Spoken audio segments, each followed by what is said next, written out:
It's the Daydream Cast with all of your friends, with Brogan and Murph. The fun never ends. Also, Vaughn is here.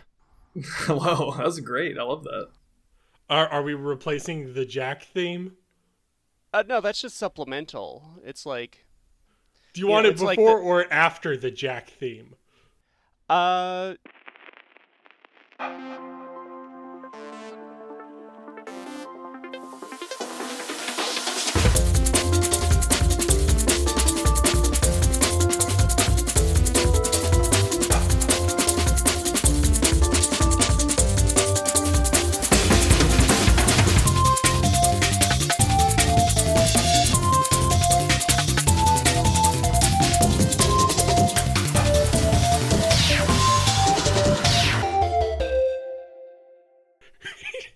As of now, it like cut in the middle of your explanation for the to the Jack theme, and now we're back. so we've got with us Vaughn from I'm Thinking of Spoiling Things. Yeah, that's me. That's probably where people know me from. We've had you on the show, Murph, to talk about Prey recently. I was in the Grab Bag special. It's true. And now I'm here on the Daydream Cast. Yeah. What video games do you play? This is what I care about. That's a good question. I play all kinds of stuff. I've played kind of less and less, unfortunately, as my life has become consumed by movies. But yeah, name every game. I'm just kidding. He plays movie adaptations. I just saw the other day there's a game that was apparently based on Argento's Phenomena, so I gotta figure that out. There was Clock Tower 1. We already did an episode on that.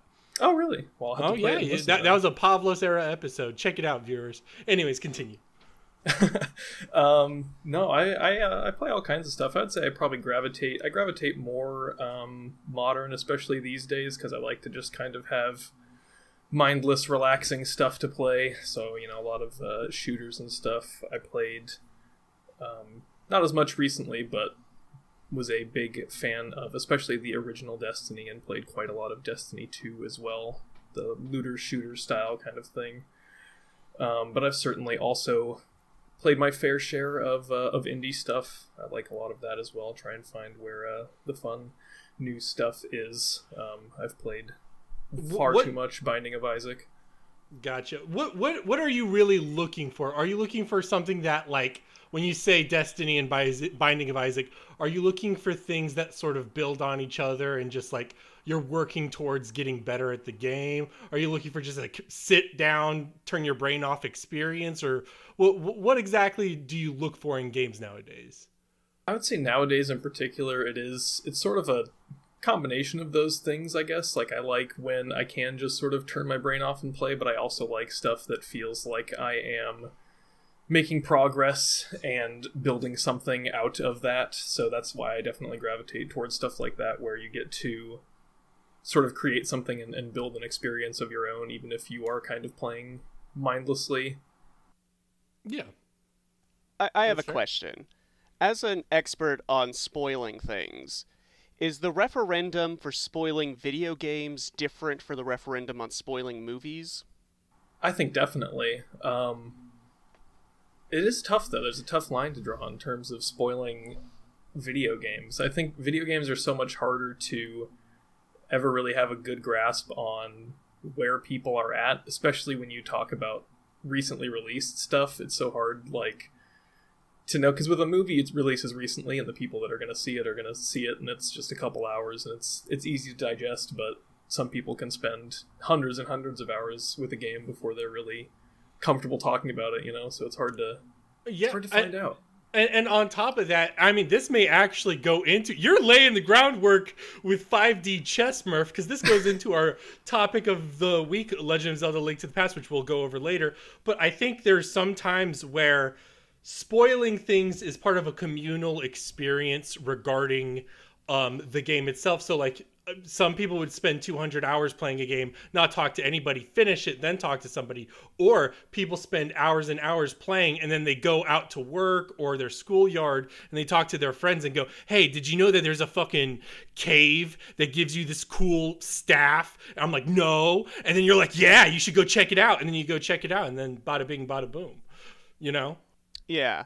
Well, I'm just thinking that a lot of games spoil themselves in promotion, and I mean that mostly in terms of like the game mechanics. You know, it's it's very difficult to find a game now where you like not even just searching the dev's YouTube page, you can learn everything about every mechanic in the game. That's really And true. I think especially like that also has kind of become more of a backfiring thing the past few years because devs will set expectations to a point where they can't live up to them, and then people are disappointed. Are we also lampshading? Because I was going to talk about it next time because I haven't had a chance to play it. Are we lampshading the scorn discourse here? Because is there scorn discourse? Oh, yes, there is. Yes, 100%. Because contrary to what you said, I guess specifically for this, there was an important aspect of the game left out. People assumed it was one thing and they got another.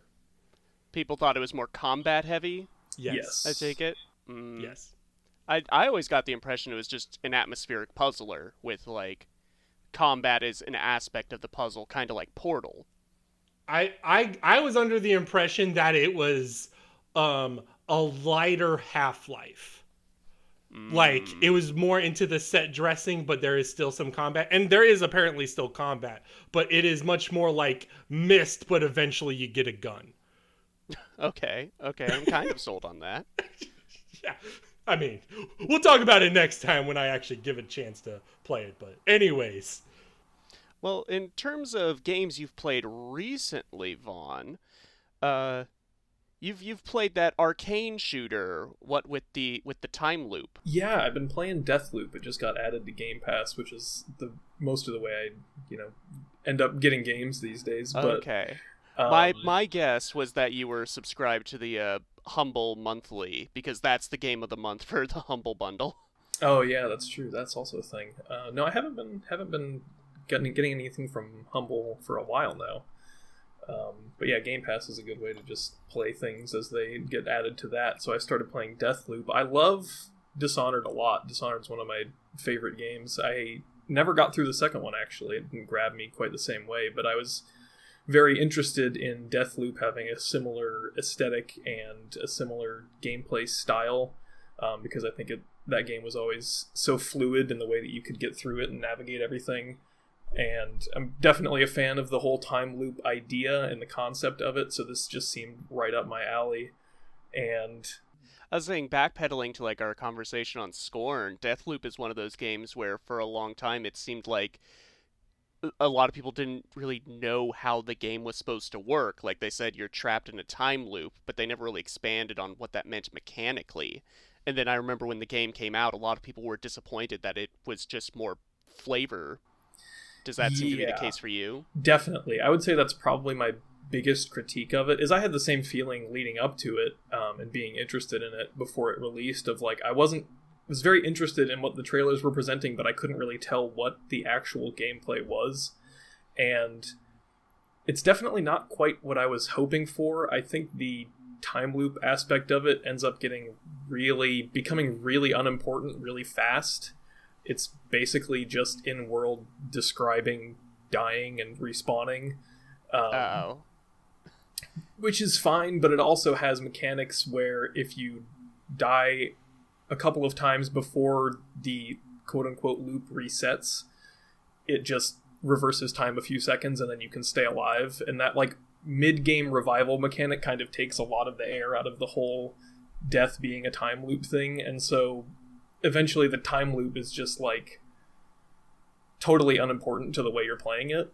Okay, yeah, that does sound disappointing. I've been meaning to install it because I'm subscribed to Humble Monthly, so it's on my to-do list, but I was always more intrigued at the time loop aspect, and hearing that that's just set dressing is very disappointing to hear. Yeah, it's definitely not quite what I was hoping for in that sense. Like, most of the game is slowly progressing, and then eventually you kind of have to die just to reset the loop and do more things, because each loop is one day and you can only do certain things at certain times of the day in certain districts. Okay. How does it feel like compared to Dishonored? I was surprised and disappointed that it felt so similar, like it's almost too similar. And I think I saw something recently that they're supposed to be in the same universe, which sort of explains that a little bit more, but as much sure, he said, rolling his eyes. As much as I love Dishonored and was like excited to see more of that style, like I was hoping for something that was a little bit more divergent in terms of the gameplay, and there's so many mechanics that are just basically the same thing as Dishonored. I mean, there's literally like a teleporting mechanic that is identical to the way that plays in Dishonored, and so eventually I was just like, okay, this gameplay is so similar that I'm wondering like what the real reason is, like what's the drive to have this exist as its own entity. Okay. I'm curious about one thing that what I was interested in and what I thought, to me at least, the primary gimmick was that the additional player, the sort of weird multiplayer angle to it, does that actually affect gameplay ever, or is this like not really a thing, or what? It hasn't really, to me, so far. I would say I've probably played like 10-15 hours maybe. It hasn't really affected anything that I've noticed in any actual way. The way it kind of presented it was that there was like this ongoing cat and mouse between these two characters, and it's really not that at all. Basically, when you go into the game, you're forced to play as one player, and you can't play as the antagonist until you beat the game, and you're basically just playing the game normally, and every once in a while, I've only seen it once, then a random multiplayer person will invade your world, and you'll kind of duel them, and then they're gone, and that's it. Okay, so it's more more obfuscated than even Dark Souls invasion style. So yeah, I get you. But it's sounding like, from what you described earlier, that death doesn't really have a consequence. So is it just the thrill of going up against another player temporarily, or is there like stakes? There's really not stakes. I mean, the only like thrill in that part is just like, oh, I get to fight someone now. But it sounds like if they had actually committed to the time loop idea, like every time you die, you start right from the beginning with like your kill list, that would be exciting. But as it stands, this just sounds like a very flavorful but typical first-person shooter. Yeah, it really is. I mean, and they even remove more of the stakes from the death because they introduce a mechanic where you can infuse your gear and keep it after you die. So it just gets more and more like, now I'm just playing a game like any other game, where that loop becomes less and less important. And I don't find the different districts that incredibly unique, so it's not that interesting in terms of that. Like, those areas are not that huge, and it presents it like there's so much to discover and so much to learn as you work your way through, but it's really just going back through the same places over and over and going to a couple of different landmarks.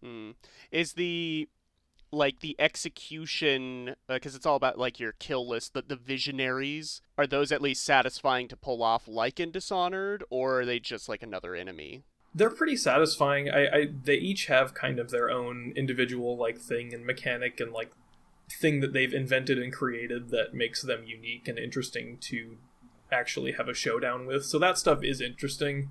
And I will say, because it is basically Dishonored, like the gameplay itself is still very enjoyable and those mechanics still work. So it's still a fun game and it's visually interesting and the gameplay is enjoyable, but it's like a lot of the stuff that's wrapped around it is just disappointing in terms of what I was hoping for. All right. Well, speaking of disappointing first-person shooters, I played Overwatch 2. As you can tell by the tone of my voice, I'm super excited for it. I'm just kidding. The game sucks. or yeah. To better phrase it, it is literally the same exact game. Only it's as Overwatch 1. Only it's harder to get into the game. Cool. I was very for a while, Overwatch was like the only game I played. I spent a shameful amount of money on loot boxes, seasonal loot boxes, to get all the exclusive skins and stuff. But then I really just fell off around the time they like introduced Hammond. That's about the same time I quit. And that was also around like the Blizzard Hong Kong controversy. And I just sort of made the moral decision to swear them off. Politically, they are evil. Yeah, that's the word. Sure. And nothing about Overwatch 2 seems worth compromising my morals over. Well, we all know I am a depraved maniac who will play something if it's free. And it was free, and it was exactly the same game. I think to analyze okay, let me be honest with the amount of content there actually is. Got rid of some maps, they kept some maps, but they changed the time of day they were in. So if it was a night stage, it's in the middle of the day. So it feels like a coat of new paint. And then there's like some new game modes and some new maps, but ultimately I don't like any of them. I feel like all of them, the robot tug of war game type is, I think, really misses the mark in terms of how it functions. I would go into that another time, another place. And the actual standard variant maps, they're like, whatever. The new characters are interesting, but like this goes back to what I was saying before, was like new maps, new characters, new skins.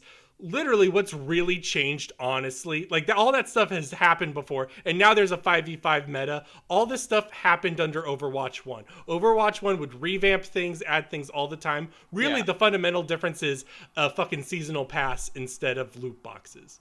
So if that gets your goat, then yes, but I know why I quit. So I'm probably done. I haven't played in like a few days. So does the game finally have a story? No, Murph, no.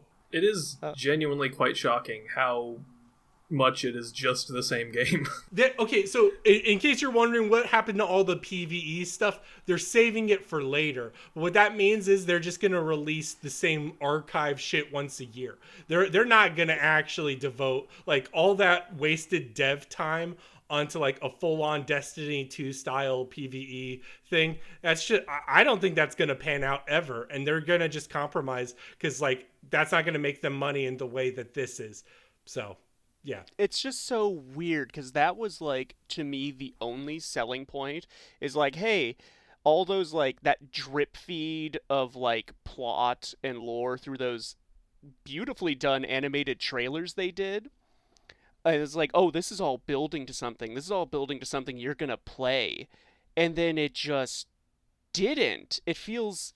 Overwatch is such a weird property because, like, there's comics and things, but you can't get the comics anymore because they rewrote the lore. And it's like, it feels like it's all building up to a theoretical game, and this is just the side mode. They don't actually have a plan for 2 years from now. They were always very reactionary. That was one of my biggest complaints, was how they added content and adjusted meta was really reactionary based on audience stuff rather than a measured developer approach. And man, yeah, it's just really sad to be like, oh yeah, super hyped about what, because Overwatch 2 was presented as like a sort of ambitious storyline focused co-op campaign experience. And then you could also interact with Overwatch as a multiplayer thing, same as always. Then they gave up the interesting part and they kept the same as always. And they just put a 2 on it and then made everyone unable to play the original. So that way they forced it down their throats. At the very least, it's free, but hey, man, there's a lot of things that are free. Going outside and taking a walk is free, and I'd recommend that. That's great. Yeah, if the market wasn't so obtrusive and toxic, I'd get back into Team Fortress 2, but... Yeah, I mean, I think as of now, we're not in a good place for class-based shooters like that. Yeah, Team Fortress 2 is also dead to me. Remember Bethesda's class-based shooter? Quake Champions or whatever? Oh my god. Yeah. I actually played quite a bit of that. Don't get me started, Murph. Don't get me started.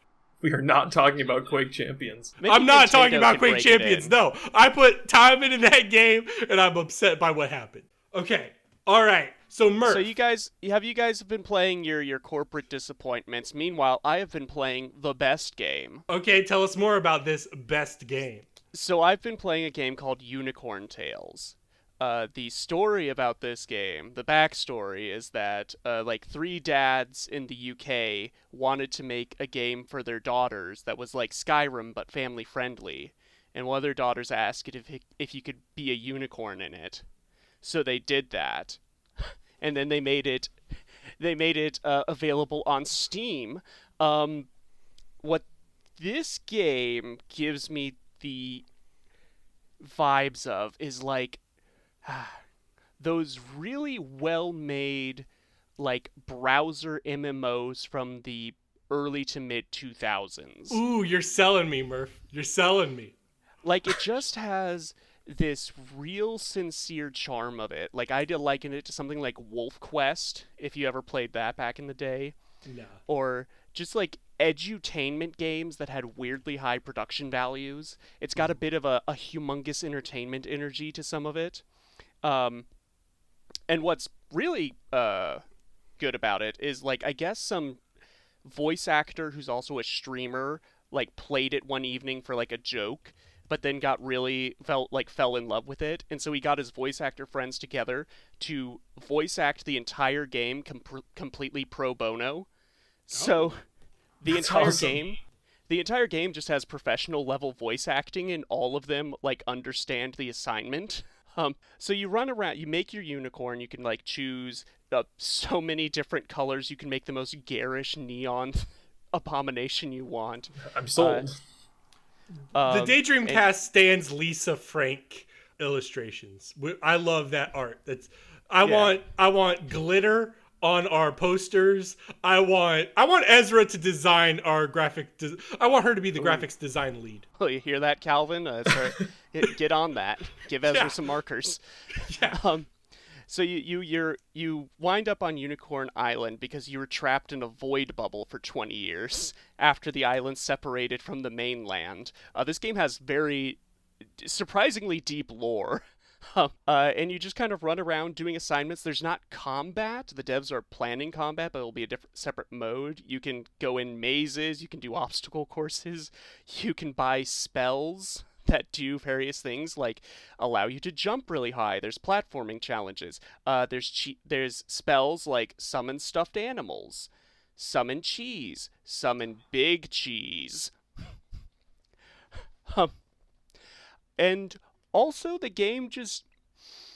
I'm not sure how to describe this part. The game has a weird, like, dark underside that's like... I don't think it's like a Doki Doki Literature Club situation where, like, secretly the game is, like, a horror thing. But it comes across more like one of these dads is just one of those dudes who's, like, fine with scaring kids. So on the Unicorn Island, there's the unicorn archaeologist named Sir Huntington Swivels. And he's like, "Hello, I'm Sir Huntington Swivels!" And you can talk to him. Please help me, kind sir! Continue. Yeah, and you can ask him for, like, a random fact about the island, and he'll say something like, "Oh, sometimes I hear people live under bridges." And that's, like, your clue, like, oh, there's a bridge that I can look under for, like, a quest. But then... like, every now and again, he will say, "Unifer the Pure is still alive, and she's watching you." Oh. It then cuts to, like, a purple void where it pans over and shows this, like, glowing unicorn while satanic whispering occurs. And then it will hard cut back to you and Sir Huntington Swivels as if nothing happened. I think that's fair. I think that's a fundamental experience for some children, because like I would have that feeling whenever, because I grew up Christian, so then they would be like, God's always watching. I'd be like, that's terrifying. Do not look at me. Do not ever look at me. I think because my prompt this week was I was gonna find some wholesome children's games. Unfortunately, Calvin told me that he's not interested in PC games, which I think is the only place you can get this. But as a somewhat jaded guy in his late 20s, I had a lot of fun with this, unironically and somewhat ironically. Later today, they're starting the Halloween event. The game is still being updated with, like, seasonal content. It's $10 on Steam. I think it goes on sale for, like, $3.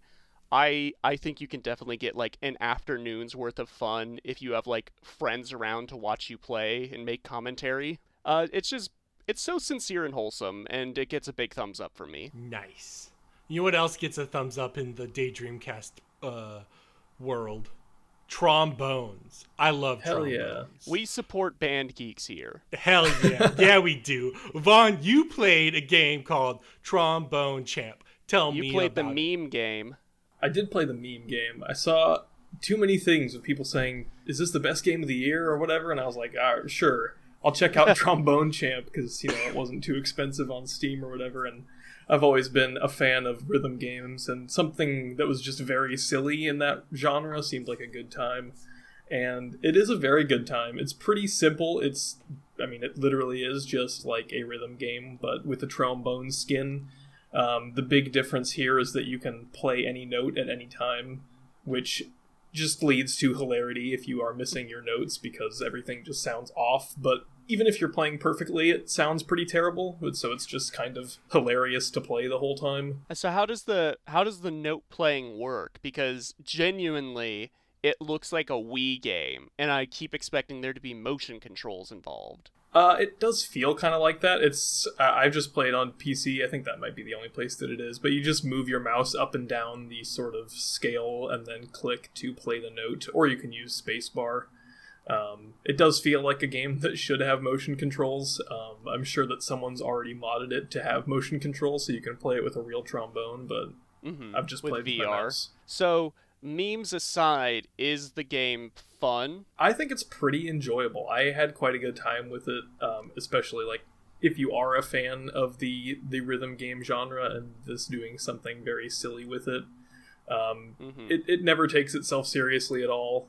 It tries to have some sort of narrative related to baboons, but it's just kind of there if you want to. Beg pardon? It's there if you want to get into it, but it's really like there's just baboons randomly mentioned throughout, and if you do well enough to kind of unlock the further things, then you kind of pay tribute to the baboons in the game. You keep saying the word baboons as if it means something to us. Yeah. Other than the monkey with a butt. Is it the monkey with the butt? Oh, it is. The game never really explains why they're there either. I think the devs just liked baboons and put them in the game. I'm more of an orangutan guy, but I mean, I'm not anti-baboon, you know? I think what was really interesting in terms of like the meme humor and just the existence of it is it feels very honest. Like when you say it plays the notes even when you mess up, I'm like, that is an honest way to portray a music game. And even if it's funny, that's also just an intended consequence of sounding off. And then the trombone is not the most magical instrument of all time, when it plays right. So I just love it. I love the concept.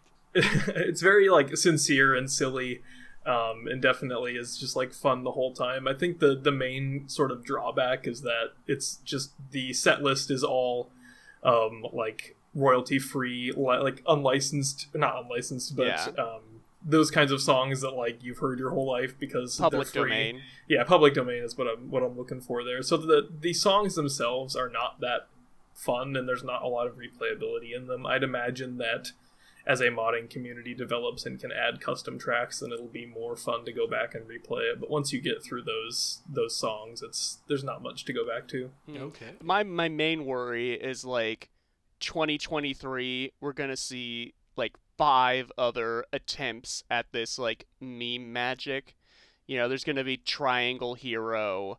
There's gonna be the Theremin Champ. I was expecting a Triangle Hero early in the Rock Band days. I think that may be like an EGM April Fool's joke. Yes, I think you're right. I do recall something like that. Yeah, I think anything like this is going to end up spawning sort of copycats trying to capitalize on it, but I'm sure that none of it will have the same sincerity and will never take off in the same way. Do you feel an incentive to get good at it as a rhythm game? Not particularly. I think because it never really like sounds amazing, even if you're doing really well. There's stuff to unlock if you get S rank on enough songs, so there's like a little bit of incentive there, but I'm not like trying to come back to perfect every track or anything. Once the initial thrill has worn off, it feels kind of disposable. Yeah, pretty much. I mean, that's how much is it? I think $15. So it's not too bad. I mean, I definitely had fun with it. I went in with the right expectations, which is I'm probably not going to play this too much, but it's going to be a silly time for a while, and that's pretty much what it was. For $5 less, you can buy unicorn tails and summon big cheese. That's true. That's a compelling argument. We don't measure which ones are worth it and which ones aren't, okay? Overwatch 2 is free, and I would not recommend it. This is true. I also played a game where you move things up and down with the mouse scale. Would you say the scale is sizable? It's a pretty sizable scale. This is Sizeable, which is the name of the game, is a cute little puzzle game. It kind of reminds me of some like Flash-based puzzle games like Grow Island, if you ever played that back in the day, or Grow Cube. The whole Grow franchise. And what it is you get like a little diorama to pan around, and you can increase and decrease the sizes of various objects with your mouse wheel and move them around like click and drag. And that's it. That's the mechanics. So it's very simple, and each stage there's like 3 puzzles you need to solve with that. And it can be something like you find a treasure chest, you scale it up and it will open, a bottle with a cork comes out, you scale up the bottle and now the cork is too small so the cork falls out. You can put the cork in a volcano, scale it up so it plugs the volcano will erupt, the cork pops out, and so does one of your little objectives. And you click on that and you've finished that puzzle. So it's very straightforward, very simple. I would definitely recommend this to children. It's just got a real nice charm. The music is very relaxing. And I think the only issue is that you can't zoom in on the dioramas themselves. You're stuck at this kind of harsh angle overlooking them. So when you're like trying to pan around, look for something small you can size up, it's very easy to overlook things. There were a lot of puzzles I was stuck on just because I wasn't seeing something that was like at the base of the structure and so small I couldn't notice it. But other than that, you get like 8 worlds, which equates to like there's 6 challenges a world. So, 6 times 8. We all know the times table. I don't need to say the number. 48. 48 challenges. And within each of those is like 3 puzzles, so it gets a lot of content. I find the game very charming. I'll finish it, definitely. I'm on World 4, and it's just a nice, relaxing time. Okay, dang. Would you go back into the kid effort of like, oh, I'm gonna play these games to recommend to Cal that Cal's not gonna play? Are you gonna do this again? This seems delightful. I guess I have to look at console games now on Game Pass. We need to look at and do a humongous entertainment episode. I would do a humongous entertainment episode. Next season, it's happening. I don't know what. I'm assuming it's a putt-putt. I'm assuming. Mark your fucking calendar. Mark the calendar. It's happening. Event of the year, to be honest. Can't wait. I just wanted to say this news because I think we're fine on time. Did y'all see the fucking Bayonetta news on Twitter? I was just reading about that. Yeah. So for those who don't know, like a week ago, everyone was asking, "Hey, Platinum, Hideki Kamiya, what's going on with Bayonetta's voice actress?" And then they said at the time something like overlapping circumstances has prevented her from voice acting. And then she recently released a video saying they only offered her $4,000. And then Hideki Kamiya then said something about liars and that he can't say anymore, and then proceeds to block anybody who asks the question. Which is very in character for him, but is a yikes. Seems like a real unpleasant guy. Yeah. I can't believe the video game industry would be rude to voice actors like that. I can't believe the guy who blocks everybody blocked everybody. It's crazy. I think it's just another thing in a long line of like, voice actors aren't as respected as you think they might be based on the fact that they're a lot of times that like their performance is an entire marketing thing, like Bayonetta, and how quickly and easily they get shafted, sometimes for animated adaptations of the properties they are known for. You're really lampshading another thing, aren't you? Or, like a 5th entry in an ongoing series, and you get, like, the guy from 24 to play the main character. And sure, you put in a lore reason for it, but also, why not have the guy? Damn, you calling him out. Okay, you're calling out Metal Gear Solid, and you're calling out the Mario movie. We said it. Yeah. There we go. Like, I went to, when I was at PAX, I sat in on a voice acting panel that had like Kira Buckland, a few people from Team Fortress 2, and they said like very often you're not told like the name of the project, you're not even told like the name of the character. Kira Buckland did not know she was voicing 2B in Nier Automata. Oh my god. Despite being the main character, she was just told to read lines and That's given wild. like a vague direction. She doesn't know who the character's talking to most of the times, and that's so they don't get like any sort of bargaining power, because if the voice actors knew they were playing very prominent characters, then they would be able to negotiate for higher pay. Oh, God, man. that sucks. Workers should be paid more. We are a pro-worker podcast. Pro band geeks, pro workers. Yep. Pro trombone, pro unicorns. We're just saying it all today. This is an editor's note by Brogan. This recording was recorded before the whole Camilla Bayonetta voice acting scandal still was ongoing and developing, and it looks like there have been more twists and turns, some in which the voice actress may or may not have been lying or fibbing the truth regarding her payment plan. Apparently it was like $4,000 per session, which may be more so a standard contract rate. However, I don't know. We don't know. I kept the whole conversation in because there was more to it than that. There was other sentiments to be made, but just so you know, we didn't know that at the time. So, you know, et cetera, et cetera. Thank y'all.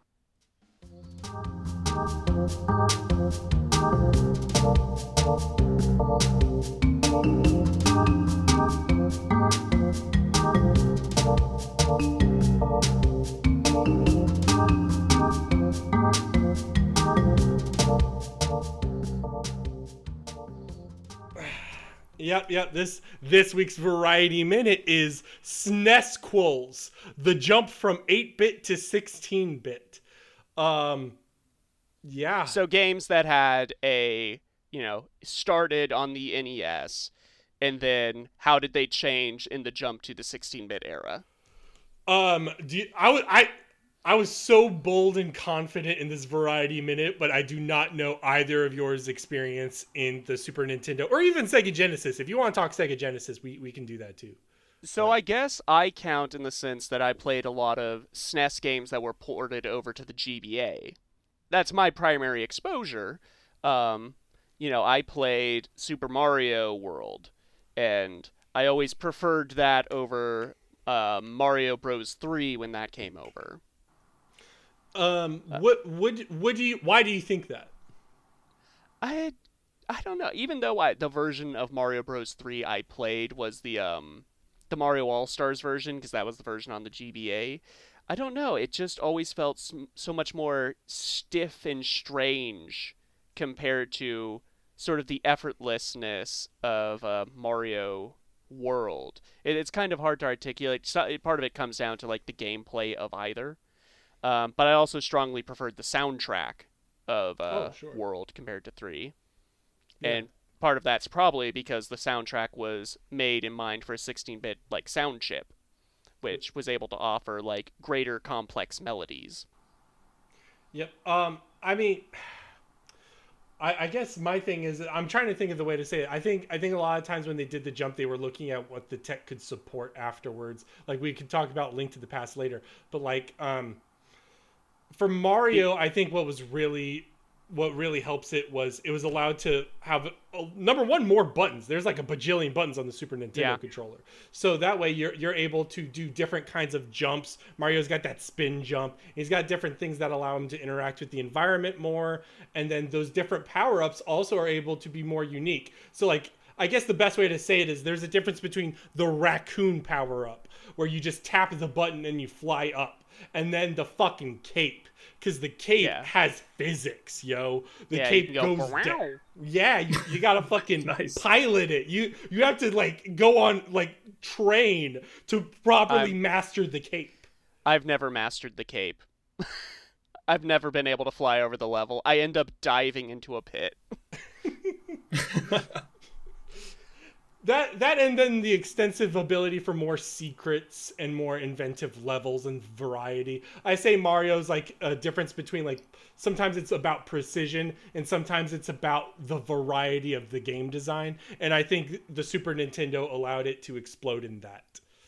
Yeah, I think the genre that like benefited the most in the jump was probably RPGs and like Absolutely. open world games. Like, I never played a Final Fantasy game, but I can definitely tell the difference in a like monster from Final Fantasy 1 versus 6 because of like the higher definition of like the character portrait. It looks like it's hand drawn, whereas, the NES era, it's very clear that it's all like they're doing what they can with the pixels. Yep, and the same thing with like the music. I mean, we can go back to the music the whole time, and then we could also do the map. For instance, like they do a lot of mode 7 where you can scroll with the map and see where you are and all that. Whereas the original Nintendo maps, they're kind of a nightmare to actually navigate. Yeah. Yeah. Vaughn, do you have any opinions? I feel like we're leaving you out. No, it's mostly that I don't have like a ton of experience with like that jump in that way. I kind of growing up played a lot of stuff kind of scattered. Like my parents were not huge fans of video games, so it was just kind of like play what I could get access to. They rotted your brain. Exactly. And they continue to. So like, did you do like the jump from like original Game Boy or Game Boy Color to a GBA? Because that's very much the same level of like leap in quality. Yeah, that's true. There is. I mean, I've definitely experienced those jumps. Just often not like the direct. Like I played this game and then the sequel on the next generation. But I think that I can make a comparison that I think like the jump from Pokemon Gen 2 to Gen 3. Oh yeah, certainly. I mean, and that's the ideas of it definitely continue throughout pretty much all of gaming history. Really, of like when new hardware comes out, it becomes about trying to design to that hardware and trying to take advantage of all the corners of it that you possibly can, which sometimes works out and becomes like the game becomes better for it, and sometimes it just feels like they're using that hardware to create like kind of gimmicks of how can we use this versus actually designing a properly constructed game. I can cite an example here, and this may be controversial, but Pavlos would agree with me, even though I think it's a better game than he does. Castlevania 4, which definitely goes. It takes the linear approach. It's a remake of Castlevania 1, but very grossly like that's a gross overstatement or understatement. It's way more than that. It's just a normal game. It's its own thing. But the big thing is they sort of sacrificed the design of the sub weapons and all of that stuff for the sake of having a strong whip and the mobility of the whip. You can whip in 8 directions, and you can also use it to swing from chain to chain. Because the Super Nintendo supported that, and then there's also like really cool moments in Castlevania 4 where like you're hanging from the whip and you're like hanging there, and then the room shifts around in that mode 7 way, and it's all technically impressive. But the game is really designed in that way for spectacle rather than actual design, so it falters, and you can see that later on. Other Castlevanias don't really borrow from that, and like the Castlevania on the Sega Genesis, Bloodlines, doesn't do that. It's a much more fundamental Castlevania experience, but they're able to much more focus on the atmosphere, which really helps the game. So, yeah, like the fact that a lot of NES games kind of like tapped into a perfect design through need of like having to work around the shortcomings of the system. Castlevania 1's very much like that, where it's like, well, we can't really have very rapid attacking. So we're going to have to design the game in a way that every attack is like slow and calculated on the player's part. Whereas in Castlevania 4, you can just bust that whip out like all the time and everything dies in one hit. So it's like fun to play, but not quite as satisfying to master. And more importantly, like to that sub weapon thing is really important, because like they designed the game around the sub-weapons, and now when you get a sub-weapon, when you get a knife or a cross or a holy water or an axe in Castlevania 4, you don't really use it unless it's like inconvenient for you to whip. But when is it inconvenient for you to whip if you can whip in 8 directions? Yeah, and it's like I find this true for the Mega Man games as well. Like, what was the first one on the SNES? Was that Mega Man 7?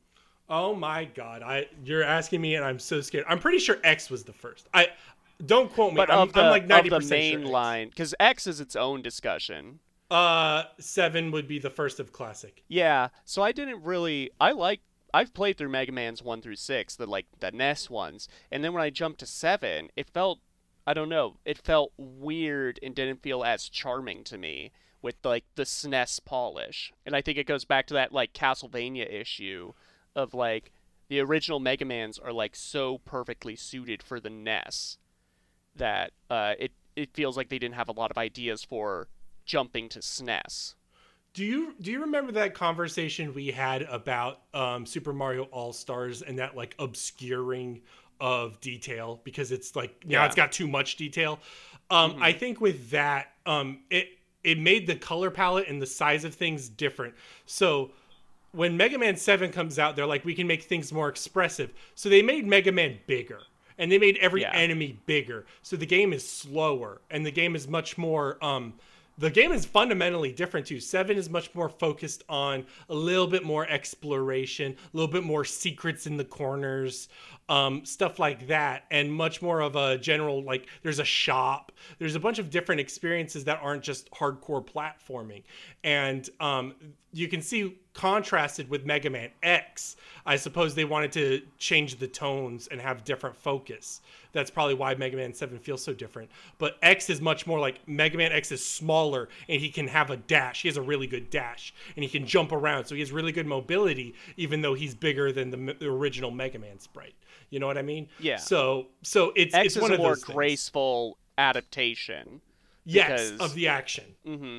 What about something comparing like Metroid to Super Metroid? I think because that's almost the reverse, where it's like they really did was polish it up with the SNES. They like Metroid always felt like a SNES game trapped on the NES. Yeah, you played Metroid 1 on the NES, right?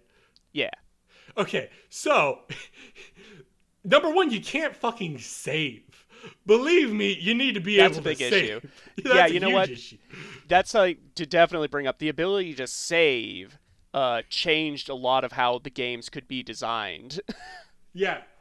And like you could save in like the original Zelda and stuff, but it really depended on the cartridge and whether or not it would support it. It's like a miracle if you can save, right? Otherwise, you have to fucking do the codes, the grid, like the passwords. Yeah, but I would also say Metroid's also very focused on atmosphere. So when we talk about Metroid being trapped on the NES, it's too abstract. It's too much of like not.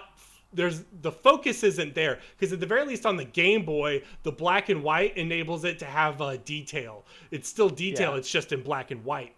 Whereas on the NES, you're looking at blobs upon blobs, and it's not clear where you can bomb. It's not clear where you can do this. There is no map in Metroid 1. You have to make the map, which can be fun for some, is not fun for Metroid 1. Just compare Ridley in 1 compared to how Ridley looks in Super, and it's like night and day. One is definitely more intimidating and terrifying than the other, which is the intent. Ridley's supposed to be like super scary when you see him. But I think if I saw like, just Metroid 1 Ridley out in reality, I'd probably punt it. Yeah. Yeah. It's a little adorable. It's literally like the baby crate. It looks like baby crate. Yeah. I agree. And then just the music, all of that stuff. Visuals really helped Metroid, and the movement, it made combat fun. Man, Super Metroid's really good for that. Yeah. Racing games also, I think, really benefited. I guess I should mention this, is like with the Mode 7, like you were able to experience speed better. Like people are really like, obviously there was a big like Sega Genesis, like look at the speed of Sonic the Hedgehog. But like F-Zero is a crazy game. You could actually make it a racing game rather than like a weird rally time trial thing. Yeah, like, I mean, you could have some racing experiences on it, but there's just a completely different experience actually being able to have tech that supports it. I think racing is one of those scenarios where you need powerful tech. You still good, Vaughn? Yeah, no. I just kind of enjoying the chat. But like, I think the jump in visual fidelity makes such an impact on, especially like we're talking about sequels. Like, you have games that are designed a certain way and kind of have to be designed a certain way because you have to be expressive with the limited abilities of being 8-bit, and then when there's that jump, it's like some games can translate really easily to that different visual format where it's more expressive and you have more freedom. And like, as you were talking about with Mega Man, it's like sometimes it ends up becoming sort of overbearing where they almost have too much freedom, and then it has an impact on the gameplay of it. So it's like, where do you balance that? And some games, they're kind of, the way they were designed initially translates so perfectly to increased visual fidelity without taking away from the gameplay. Like, also like Pokemon, like that became so much more expressive and colorful and interesting as it, advanced into that kind of that Gen 3 era without really taking away from the core of the gameplay just because of how it was designed. And I think the same is true if we're, talking about like Zelda.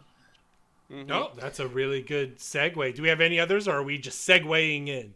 No, I think let's get into it. We're clipping along at a very decent pace, world record speed.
I'm just kidding. Oh no. These intro songs throughout are great.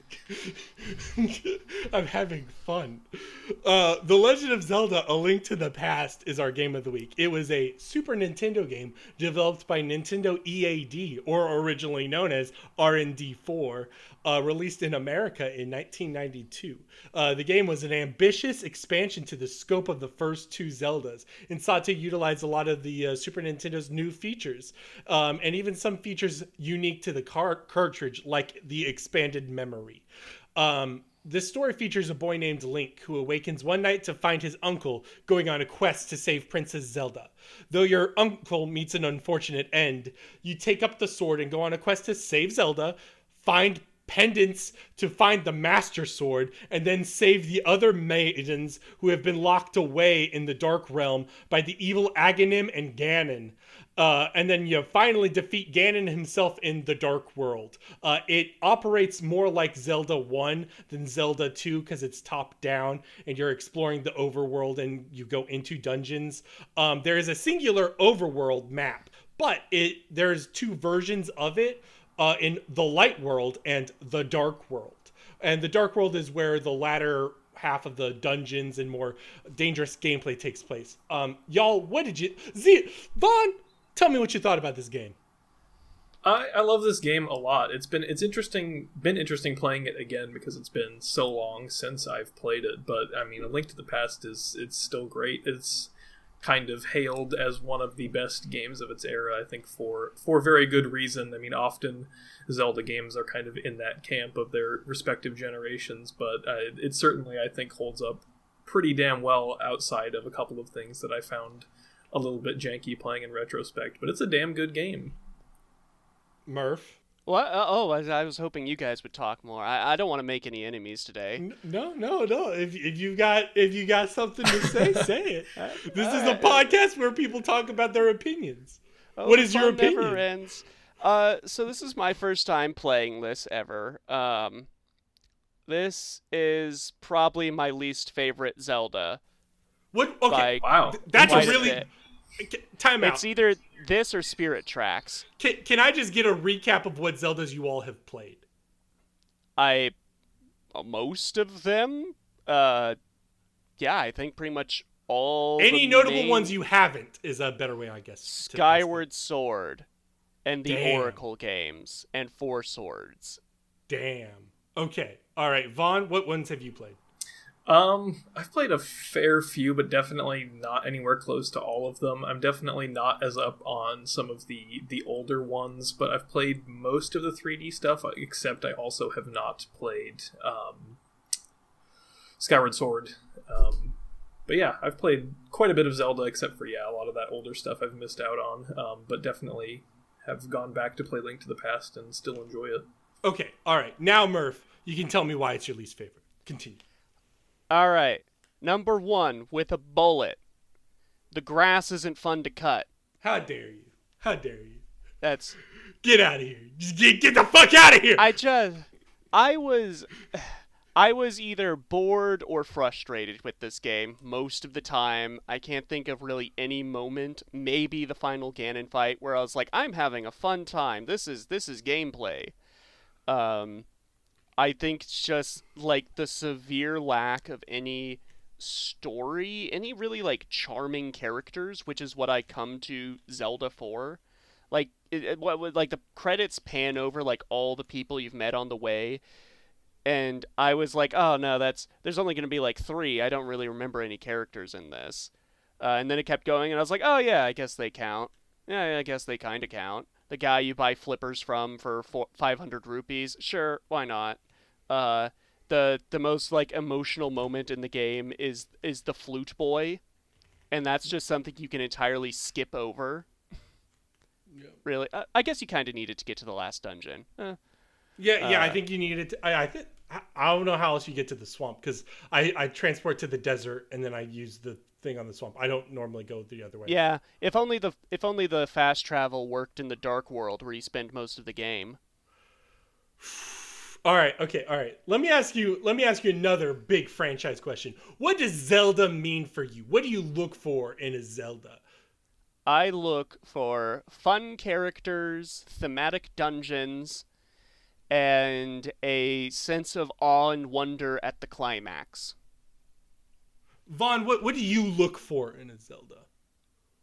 I would say, I think, for me, it really just comes down to the gameplay of it. Obviously, I think the other stuff, like the characters and the story itself, is kind of like bonus to me, but as long as that core gameplay loop is enjoyable, and especially, I would say also just the design of the world, because I think that's what really grabs me, is just the larger world of it.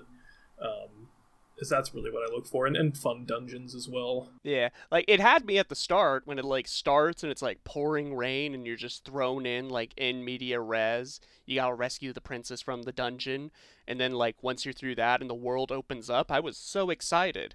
But once it became apparent that there's no real, like, story progression until the last act, if it can even be called that, it just rang very hollow to me. Like, I miss, like, I don't know, the Ocarina of Time method, where, like, each dungeon gets its own little, like, narrative and arc, where you're, like, introduced to, like, major players for that area, and you're, in solving the dungeon, you're, like, fixing a problem for a local community, and things like that.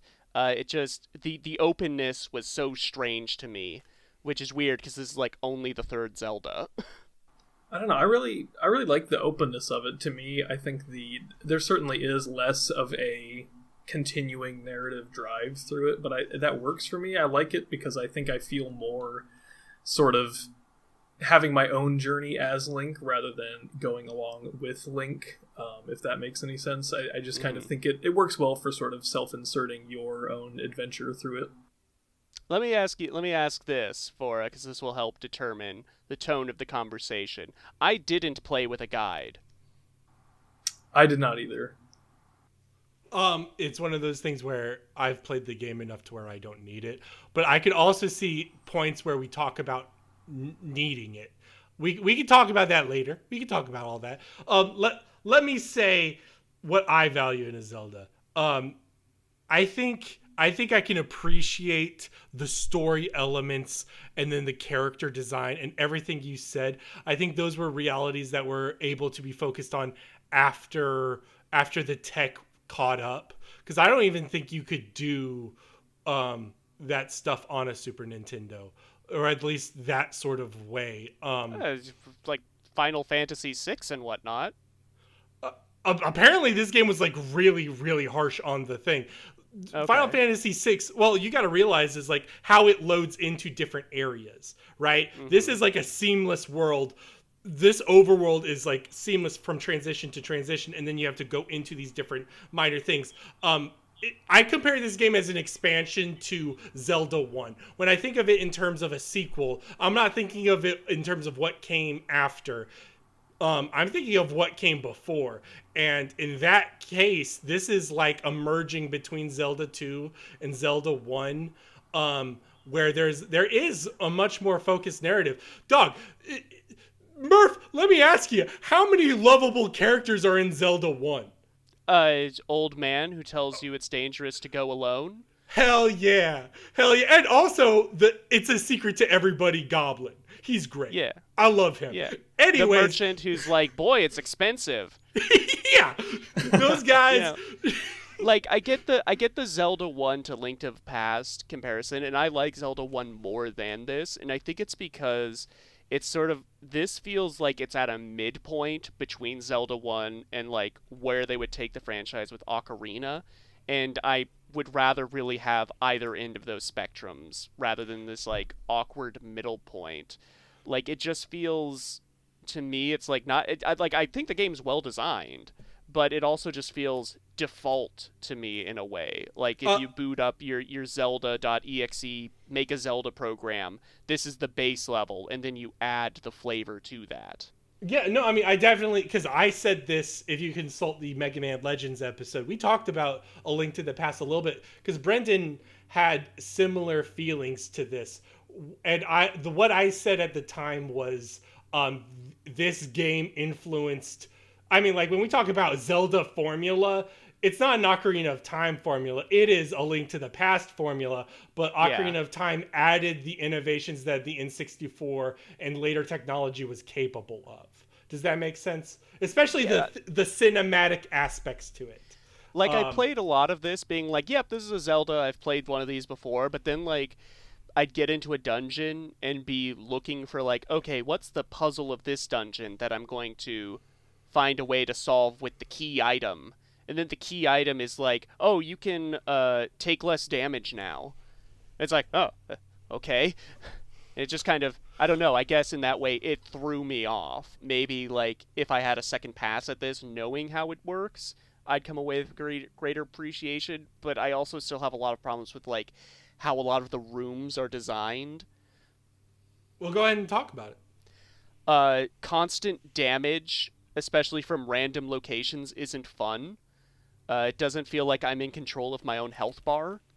A lot of them feel over-designed in terms of hazards to me, where it's like, okay, it's not just that there's a random bouncing around, like, anti-fairy, and yes, there is a solution for that you get down the line, but it's not just that there's a random source of damage bouncing around that you doesn't take any damage. It's also that there's two little turrets firing seeking fireballs at you, and also spike balls sliding around from different sides. And you've just got to kind of run around and panic and hope you have enough health for that. It just, a lot of the areas feel very busy with damage sources, and it's very hard to get your bearings, especially since this game wants you to explore around. I can understand that. I guess my issue is like, I like some of these aspects. I like the challenge. I don't know. How do you feel about the moth boss? Is that the one where you gotta throw the fucking flame thing and then the fucking spikes go? That's that one? Where the floor is moving.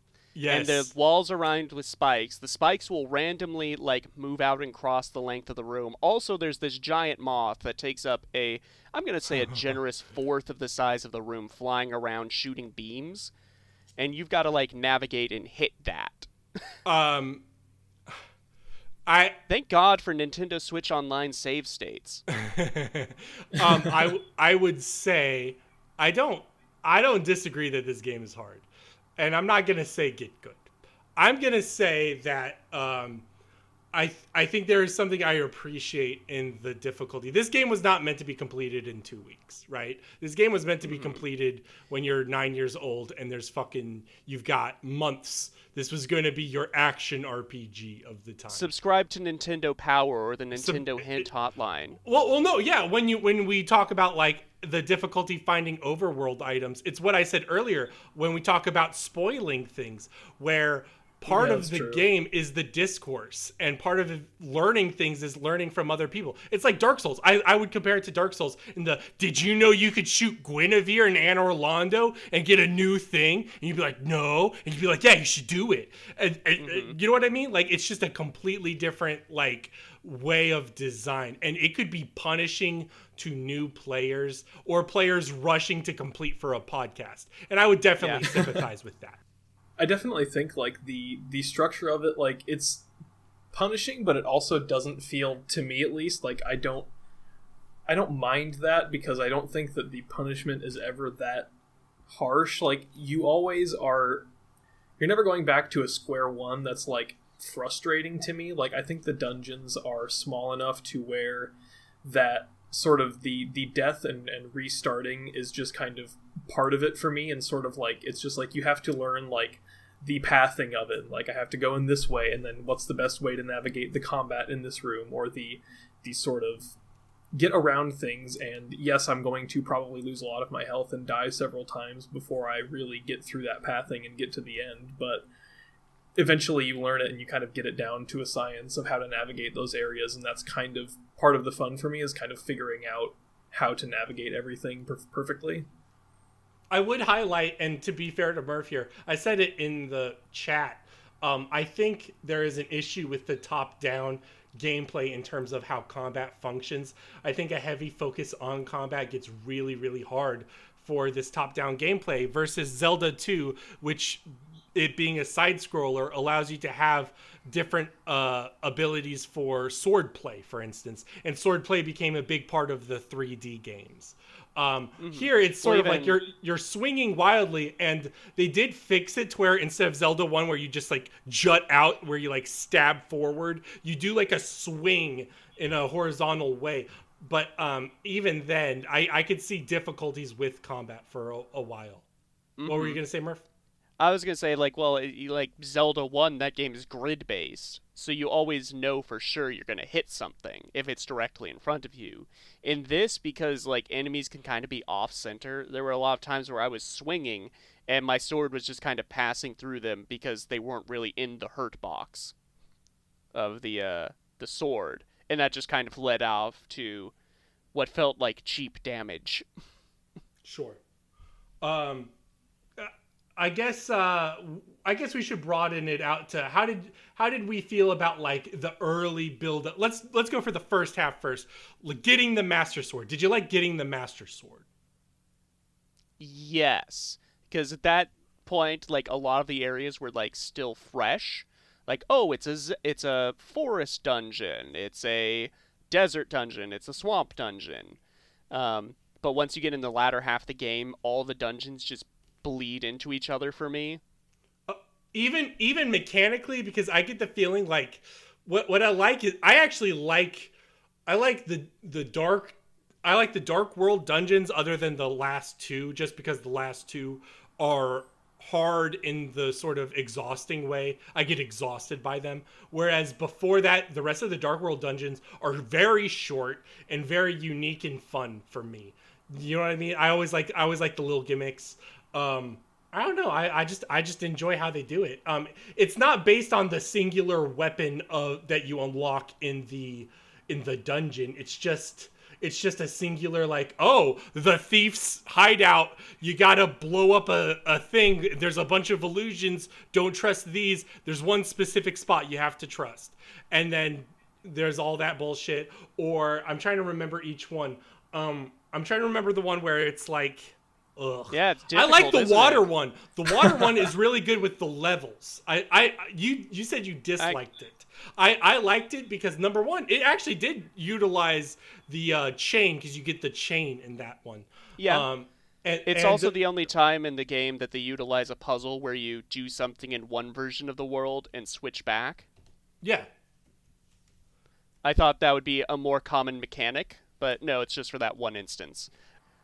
It is interesting. I mean, it is definitely more like cumulative in that you are constantly like building this sort of skill set, which is like, I like the sort of build up and that first half so much because it does teach you like you kind of go through and like learn how to navigate the sort of the basics of the gameplay as well as you can throughout those early dungeons and those early overworld navigations.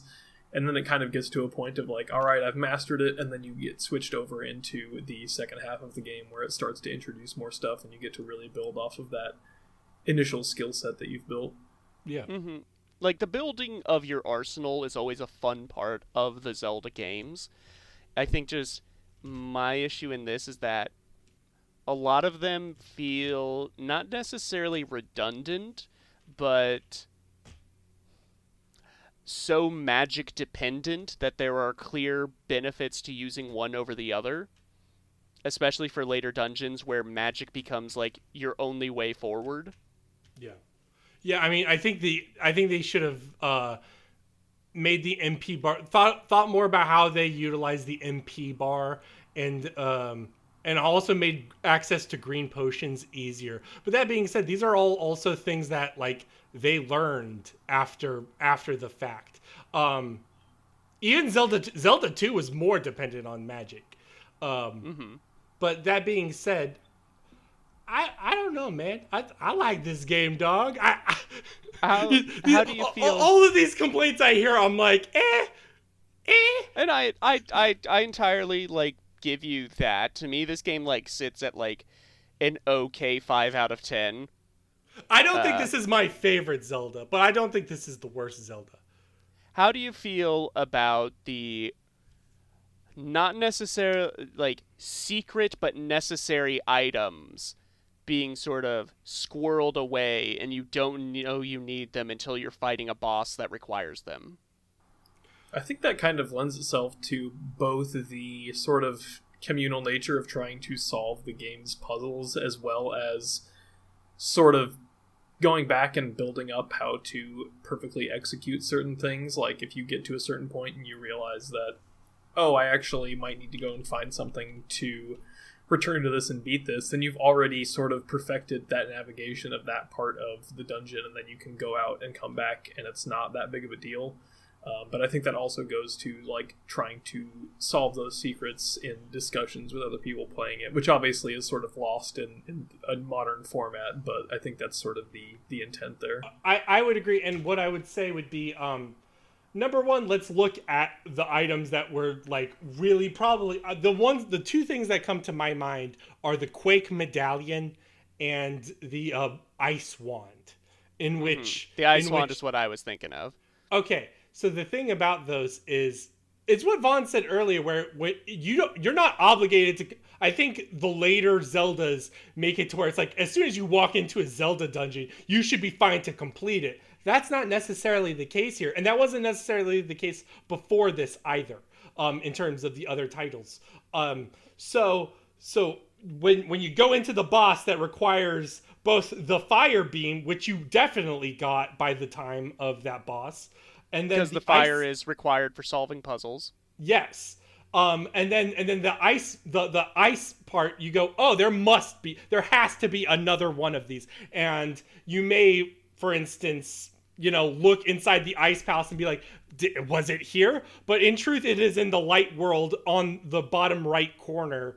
And yes, that's definitely hard to find. But that being said, the light world is not hard to navigate, number one. So that's not necessarily a big issue. If you're not exploring all of at least the light world, I think I don't blame that. I don't blame that on the developers. I think that's that late in the stage where you could easily go over and be like, oh, maybe I should just check the places I've never checked before. Because it's literally just a bombed wall on the bottom right. And for the Quake medallion literally has, what it is there's like a ring of rocks in the water. you might check that area because in that top right area is where you got the Zora flippers on the light world. So then you're like, well, maybe there's something good over here. That area is blocked off. But before you get exactly to that area, there's a sign that says, do not throw anything into my lake. So you might just, well, what if I throw something into the lake? So in that way, it's organic and is signposted as long as you go to the top right corner of the map. If you're going straight to the numbers, there might be a problem. Yeah, well, no, I got the Quake Medallion super early, and got the Ice Rod only until I knew I needed it as a thing. And when we were talking about this game in sort of the Discord chat ahead of time, you were saying, like, oh, this is more in common with, like, a Metroidvania-style progression, where, you know, you're supposed to encounter problems and think, like, well, I'll probably get some sort of solution for that down the line. My issue is that a lot of these items only have the one obstacle they can clear, and then they're just sort of in your inventory for fun, and the Ice Rod is one of those. Because, like, the Fire Rod, you can use that, like, you know, it's great for taking out Gibdos, and then the one time you randomly use it to burn a skull. But you're missing a big thing here. Is you can access the Ice Rod way earlier. The Ice Rod can be one of the first things you find. Yeah. So when you're comparing the two, what if the person got the Ice Rod hours and dungeons before the Fire Rod, even if the Fire Rod is better? I get, well, you were saying, like, if I have a Fire Rod, surely I must intuit that there's an Ice Rod. I didn't, because I never encountered anything in the overworld that made me think, like, this sure would be easier if I had the power of ice on my side. I think the into would be the boss specifically, where there is two sides of the dragon. Yeah, and that's one side gets rid of one head. But realized, otherwise, yes. At the boss, and then I had to die to the boss so I could go out and look for the boss's weakness. And that's just not satisfying to me. Yeah. Especially since there was nothing to, like, you know, at the very least with Ganon, there's the little plaque where Sarashtra Sala, the sage, shows up and is like, hey, you're gonna need, like, special arrows to hurt him. And then it even, like, Ganon's fight has two phases, in the midpoint of which you can go out and explore and look for this weakness. Yeah. Yeah, no. I think the arrows are probably the best circumstance of that, because the arrows are also in the fucking center of the Dark World. So it's not, like, super difficult. Yeah. I don't know. Vaughn, what do you think? I like the way that it sort of promotes the exploration, and like you said, like that you can choose not to finish something that you start if you decide that you want to go out and do more things. I mean, I think, like, one of my biggest complaints with, like, a later game, if you talk about, like, Twilight Princess, it's like you enter one of those dungeons and it's ridiculously long to actually go through and complete it. And there's no such thing as, like, figuring out that you need something, which you don't need. Once you enter it, you can complete it, but there's no such thing as, like, leaving halfway through to go do something else. It's like you start it and you better finish it because it's just so long to get through it and navigate it. So it's like, I like that everything is contained to that point of, like, if you figure something out, it's not frustrating or exhausting to have to go and explore for it. It's like, okay, I'm just going to take a break from this dungeon and come back when I've found the solution here. Yeah, exactly. I wasn't stressed out about not having something. Like, even when in my earlier playthroughs, I would always just be like, well, maybe it's somewhere else, and maybe I can come back to this when I'm stronger. Let me ask you, Murph. All of this, when we were talking in the chat, spoiler alert, we knew ahead of time you didn't like this game. Sultan's Sanctuary, we talked about a couple episodes ago, and that was a scenario where you talked about, needing items from across the thing, even though this was a non-linear thing, and you had to go all the way across the map. Did you feel the same sort of agonies there? Yeah, when you made that comparison, I definitely saw that. I think that the difference is that Sultan Sanctuary just uses items for progression. Like, oh, there's a gap I can't jump over. I need the air dash. It's never required for any sort of combat challenges. Sure. So there's no, like, bosses that are weak to a particular thing you can pick up. In that way, it's very much more similar to, like, how you'd go through a FromSoft game, like a Dark Souls, where, there are a lot of different bosses you can encounter at different times. And if one is just too tough for you, you can go and like clear another area and fight another boss, and by the time you beat that one, you're probably strong enough to go back to the one you were stuck on. And that sort of asymmetrical progression I much rather prefer compared to this, where it's like, nah, you just can't hurt the boss without the magic item that you didn't know you needed. Well, I mean, so I guess the difference there is literally just whacking another thing enough to get the XP needed or the better loot. If it was a circumstance where it's like that three-headed boss, I could still damage the ice head, but it just took like a long time compared to if I just had the boss's weakness, that I would be more in favor of. I can understand that. Yeah, and I mean, there's a reason why they started putting just the items you need to beat the boss in the same dungeon. You know what I mean? There are reasons for that. I think this is still an archaic aspect of the game design. And then they were looking back and going, you know what, this is kind of a problem. But also, I think it's limiting, man. When you talk about like having one item in a dungeon and then you use it on the boss, and isn't that a great experience? I'm like, man, that's kind of lame. Like, yeah, I do agree that like, yeah, it's not ideal for a lot of Zelda games. Like Twilight Princess especially has this issue where a lot of the items feel like, okay, you've used it in this dungeon, now it's disposable. You'll never call on the spinner again. You'll never call on the ball and chain again because it's an inefficient weapon. And I think that design also has its problems, but at the same time, like I said at the very start, those games have the leg up for me because they have like characters and a world I care about. All right, no, that's fair. I mean, for me, I'm also like Vaughn, to where it's like I self-insert, especially with I'm able to self-insert basically with these first 3 Zelda games, and then I can do it a little bit with Breath of the Wild and Link's Awakening. And then after that, it starts to get harder and harder as the games start to put in more story and more charm. You know what I mean? So yeah, like I love to self-insert, but I just don't feel this game really gives you the tools to. Yeah, I don't even necessarily think that really any of your criticisms are wrong in any way. Like, I think that there are definitely issues with the game. I think that it can be frustrating, and I think the combat is certainly imperfect a lot of the time, but like I think with a lot of the Zelda games, like just as a franchise, I think it sort of exists in this space of when you find these games and play them a lot of the time, like they're situationally endearing, and then you kind of carry that with you and you like them often kind of in spite of their flaws. Yeah. So I can definitely understand playing it for the first time without any of that prior attachment, and just seeing more of that stuff coming out without really having that same endearment. Yeah. You said it was basically like a 5 out of 10 game, right? That's your take on it? Like, you don't actually hate it, you just think it's a growing pain. In which case I would completely sympathize with it. I'm just mostly bored by it, and when I'm not bored, I'm frustrated. Gotcha. I said, it just feels very default. Like, for the longest time, I always heard this game was like, everyone was like, Ocarina of Time, best ever, 10 out of 10. And then there was like the secret cabal of Zelda fans who were like,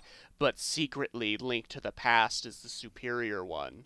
I see, that's the secret cabal was always wrong. Now I'm really seeing that it's like the two divides on the Zelda fan base and what they value. Link to the Past feels very more like gameplay oriented, and then like the side that says Ocarina of Past value the story, and then I think that eventually they found a happy medium in Breath of the Wild. There was a weird period around 2009 when for some reason the games industry was like, Skyward Sword, right?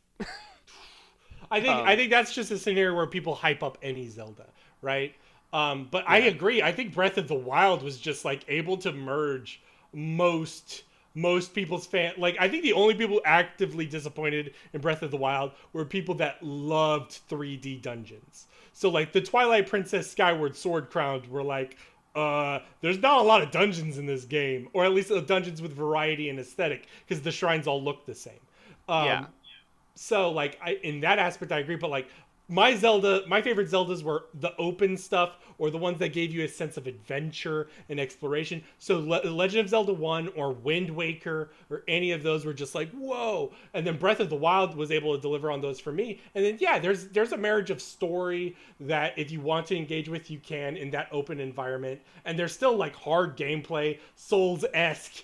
It's like Dark Souls, but Zelda. I'm just kidding. Yeah. Like it was able to do all of that. I love Breath of the Wild. It's an amazing game. Yeah, no, I think Breath of the Wild probably sits at like my sort of default. Like, yeah, that's the best Zelda. Secretly, it's Phantom Hourglass, but yeah, I disagree.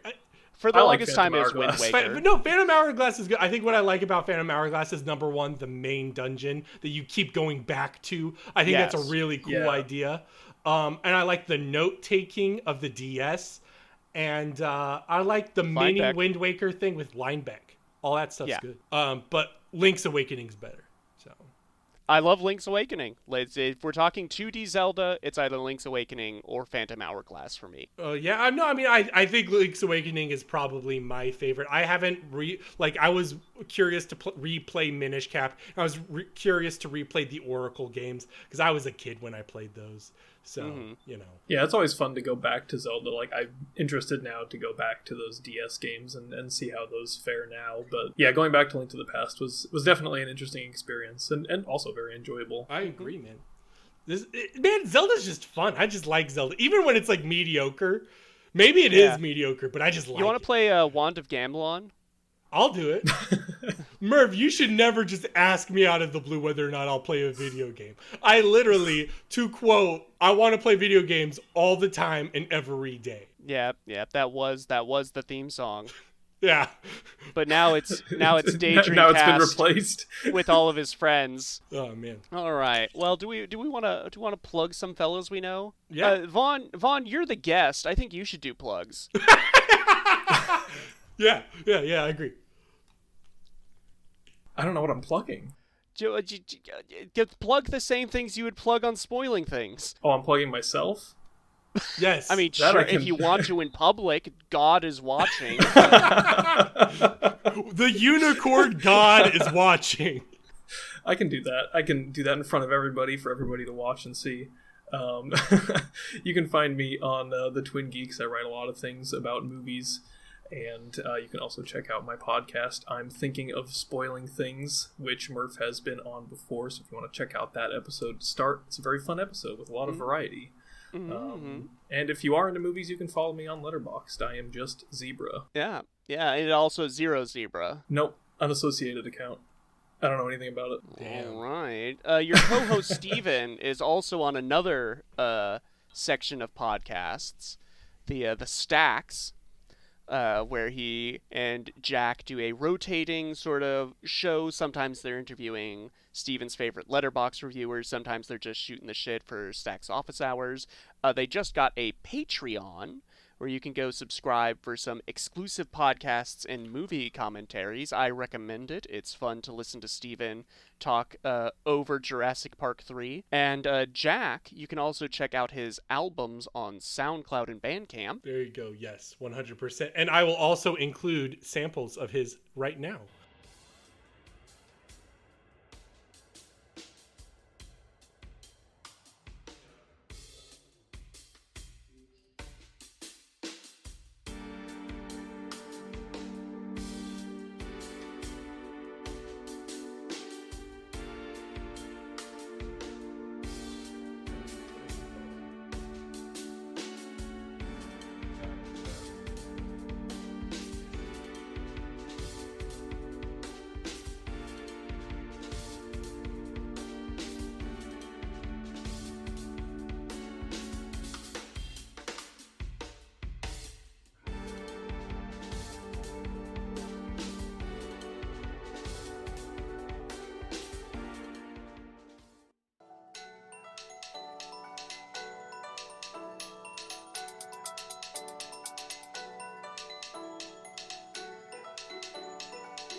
That first song you heard was called Coffee for Closure. The second song you heard was called Her Trembling Hand. That second one being my personal favorite, and the first one, Coffee for Closure, being the most played on Spotify. This is by Jack. Jack is the person who has done our theme song and any variation of the major theme. He goes by 10-second beats for this album. So again, the album is called Last Nightclub on Earth, and you can find him on Bandcamp or wherever else. Spotify is one. Last Nightclub on Earth, 10-second beats. Thank you all, and back to our regularly scheduled programming. And then there they were. Continue. There's also the Twin Geeks podcast, where David and Calvin go through entire filmographies of their favorite directors. They are still doing Robert Altman and probably will be during till the end of time. I'll keep saying that until they switch to a new director. Do you think they're burnt out? On Altman? Yes. I don't know. They still seem happy, Good. but, you know. Good. Some people like Link to the Past. Okay, well, god damn, dog. I like Ganon in this. I like Pig Ganon. I'm super pro. It's fantastic. You're pro Pig Ganon? Okay, well, we'll keep that in mind. I'm also pro Pig Ganon. There you go. Sure. I mean, you guys can like your cop Ganon. I like murdering the Pig Ganon, yes. Oh. Yeah. All right. You know, there's other things, other shows. Maybe something on the Wind debuting this month, perhaps. But perhaps I've said too much. What? Oh yeah, that's how you get them. Brogan, get the rest of them. Tell, leave the tease. What are we doing next week? Okay, everybody. Not next week, next episode. All right. We talked a little bit about Castlevania earlier. We will actually be playing. You know, Murph, you fucking said, like, on the NES, they only had, like, the slow Simon Belmont whip. You're wrong, because Castlevania 3 had alternate characters. We're playing Castlevania 3 with a very special guest, Illusory Wall, from YouTube fame. So, yeah. Woo! Yeah. We're like Super Smash Bros. Now. We're just adding people all the time. What is this? A crossover episode, even? Yeah. Nice. Vaughn, thank you so much for being here with us. It was loads of fun. Thank you for having me. It was a lot of fun being on the show. And remember, listeners, Unifer the Pure is still alive, and she is watching you. I'm terrified. You and me All right. both. All right. Yeah, it's playing out. We're good. A clean 90 minutes. Love it. Oh.